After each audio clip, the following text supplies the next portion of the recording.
Hello bachcho, let's see the question first. Why do spring balance show wrong readings after they have been used for a long time? So basically इस question में हमसे क्या बोला जा रहा है कि जो स्प्रिंग बैलेंस है, ठीक है, वो बेसिकली रॉन्ग रीडिंग्स शो करता है जब हम उसे बहुत ही बार यूज कर ले। या फिर आफ्टर ए लॉन्ग टाइम उसको यूज करें। तो ऐसा क्यों होता है, उसके पीछे क्या रीजन है, वो हमें यहाँ पर एक्सप्लेन करना है। तो चलिए स्टार्ट करते हैं सोल्यूशन से। But before of it let's talk about the key concept which we are going to use here for this question. So if you remember the property of, or you can say property of elastic fatigue, ठीक है, elastic fatigue. So what is mean by elastic fatigue? So let's suppose कि इस तरीके से मेरे पास कोई एक spring है, ठीक है ना। स्प्रिंग बैलेंस में जो स्प्रिंग होती है उसकी तरीके से मेरे पास एक स्प्रिंग है। अब स्प्रिंग है दैट मीन्स टू से कि इसमें कुछ ना कुछ इलास्टिक नेचर है, ठीक है। इससे हम क्या करते हैं कि कोई भी जो मास है उसको इस तरीके से हैंग आउट करते हैं। सो ये क्या होंगी, ये एक्सपैंड करेंगी।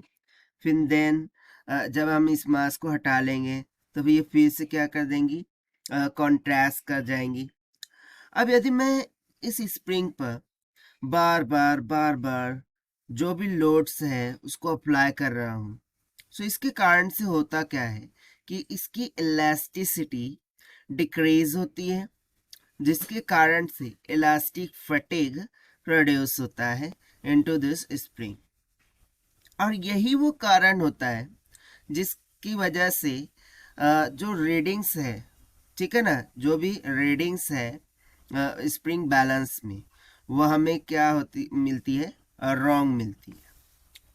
तो चलिए हम इसको राइट डाउन करके देख लेते हैं फिर कि यहाँ से हम सिंपली बोलेंगे कि after long use, after long use in spring balance, in spring balance elastic fatigue, elastic fatigue is developed,